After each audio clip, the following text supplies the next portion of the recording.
I never believed in ghosts or spirits.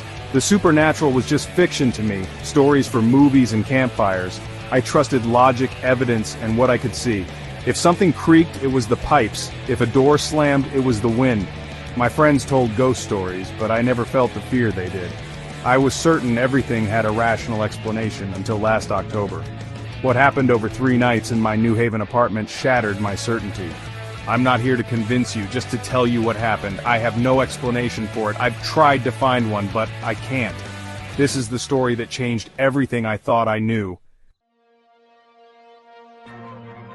I was 22, living alone for the first time in a tiny New Haven apartment.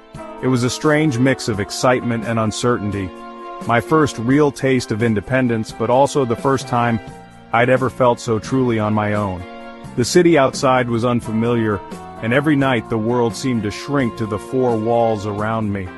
The place was old, creaky, and barely furnished. A bed, a desk, a chair, and some boxes under the bed.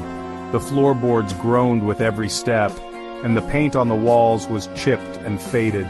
It felt like the apartment had a memory of all the people who'd lived there before me, their presence lingering in the corners. The building's noises became familiar, the hum of the fridge late at night, the groan of old pipes, and the muffled footsteps of neighbors above.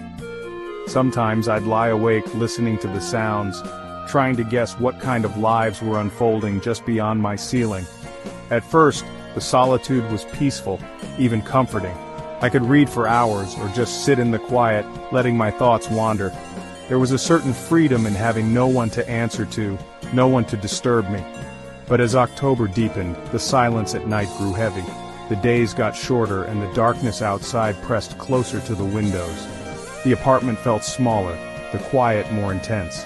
Shadows seemed to linger longer and cold drafts crept in from nowhere, making the air feel unsettled. Sometimes I'd catch the curtain moving when there was no breeze, and I'd shiver, pulling my blanket tighter. I told myself it was just my imagination adjusting to being alone. After all, everyone gets spooked in a new place, right? I tried to laugh it off, telling myself I was just being dramatic. Still, I started to notice every little thing, the way the darkness pooled under my bed, the odd shapes the shadows made on the walls at night, the way the silence seemed to pulse with something unseen. I brushed it off, focusing on my studies, burying myself in textbooks and late-night assignments. I tried to convince myself that I was just tired, that my mind was playing tricks on me. But the feeling that something was off kept growing, settling into the pit of my stomach. No matter how much I tried to ignore it, the apartment felt like it was watching, waiting, holding its breath along with me. The first strange thing happened on a Tuesday night, when the world outside was quiet and the only sound was the distant hum of a street lamp. The air felt heavier than usual, as if the darkness itself was pressing against the windows. Lying in bed, I felt a pressure beneath me, a sense that the space under my bed wasn't empty. It was a subtle, almost imperceptible shift, but enough to make my skin prickle and my heart beat a little faster. I tried to ignore it, telling myself it was just my imagination running wild in the darkness. But the feeling grew stronger, almost like a presence. Something unseen, waiting, just out of sight. An urge to look under the bed became overwhelming. My mind raced with possibilities, each one more unsettling than the last. I finally grabbed my phone, turned on the flashlight, and with a shaky breath leaned over the edge to peer underneath. The beam of light cut through the darkness, illuminating the hidden world below my bed. At first I saw only the usual things, boxes, dust, and a lost sock. But then, something caught my eye. A small folded piece of paper, tucked just out of reach, as if it had been placed there deliberately. I knew it hadn't been there before, I was certain. My heart pounded in my chest as I stared at it, trying to remember if I'd ever seen it before. But I hadn't. My hand shook as I reached for the note, my fingers trembling as I picked it up and slowly unfolded it, afraid of what I might find inside. In messy, childlike handwriting it read, "I'm under here." The words sent a chill down my spine, the letters uneven and hurried, as if written in the dark. My mind raced for explanations, prank, mistake, anything that could make sense of what I was seeing. I tried to convince myself it was a joke, but the fear wouldn't let go. But my door was locked. I was alone. No one could have come in without me knowing. The realization made the room feel even smaller, the shadows deeper. That night, I couldn't bring myself to get back in bed. I slept in the armchair with the lights on, every creak and whisper of the house keeping me wide awake. The sense of unease was just beginning, and deep down, I knew that whatever had started that night was far from over. The next day I couldn't focus. The note haunted me. I needed answers, so I bought a motion-activated night vision camera and set it up to watch under my bed. It felt paranoid, but I had to know. I slept in the armchair again, the camera's green light blinking in the dark. Every sound made me jump, but exhaustion finally won. In the morning, I checked the footage. Hours of nothing but dust and shadows. No movement, no sign of anything unusual. Relief mixed with frustration. The mystery only deepened. Was it all in my head? I tried to convince myself it was over, but I couldn't shake the feeling that something was watching. On the third night, I forced myself to sleep in my bed, camera still running.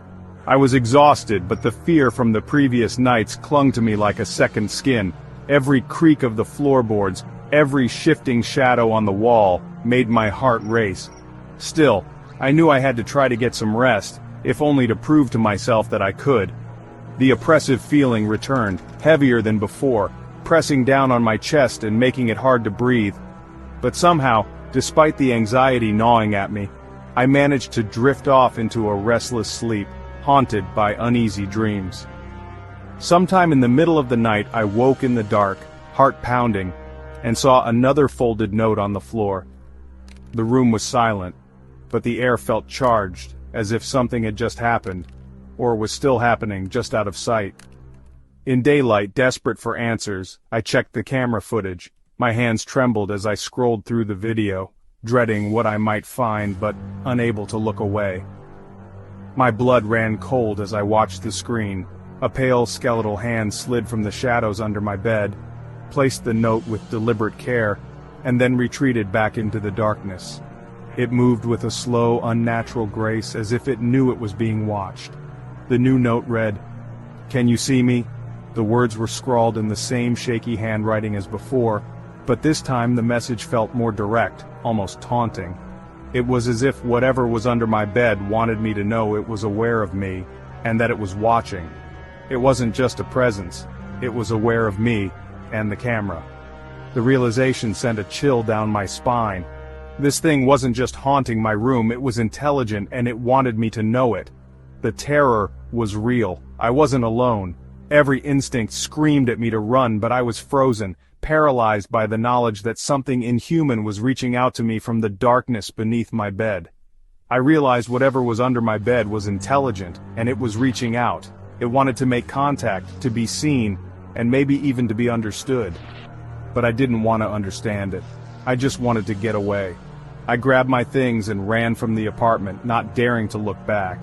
My mind raced with questions and fear, but my only thought was escape. Put as much distance as possible between myself and whatever was lurking in that room. I called my friends, Mark and Sarah, desperate for help. My voice shook as I tried to explain what had happened, but I could tell from their silence that they didn't quite believe me, at least not yet. When they saw the footage, their skepticism vanished. The fear in their eyes mirrored my own. We all knew something unnatural was happening and that it wasn't just in my head. We returned together to get my things, searching the room in daylight. Every shadow seemed to hide a threat, and we moved quickly, barely speaking, afraid of what we might find. Under the bed frame, taped above where I slept, was a third note, "I'll find you." The message was chilling, a promise that whatever haunted me wasn't finished yet. We left immediately, fear following us out the door. Even in the bright light of day, the sense of dread clung to us, and I knew my life would never be the same. I moved out the next day, inventing an excuse for my landlord. I crashed on Mark's couch, unable to sleep alone or in the dark. The memory of those nights haunted me, especially the image of that hand. I got a new apartment in another city, but the fear followed. My new bed sits flat on the floor. I check under it every night. I keep a light on. Always. My friends worry. I'm not the same. I still have the notes and the video, but I can't bear to look at them. I don't know what that thing was or if it's still out there, but I live with the dread that one day it will find me again. I wish I could say I've moved on, but the fear lingers. Sometimes I feel that same pressure in a room, that sense of being watched. Was it a ghost, a creature, or just my mind unraveling? I'll never know. The final note, "I'll find you," haunts me most. It was a promise, and I live in quiet terror that it will be kept. I hope I never find out what was really under my bed. But every night I wonder if it's still searching, and I pray it never finds me. What's something people don't know about stories? They never truly end. There's always a new adventure waiting for you. Just pick your next tale and I'll meet you there. Subscribe to the Story Circle and let me know which story I should tell next in the comments.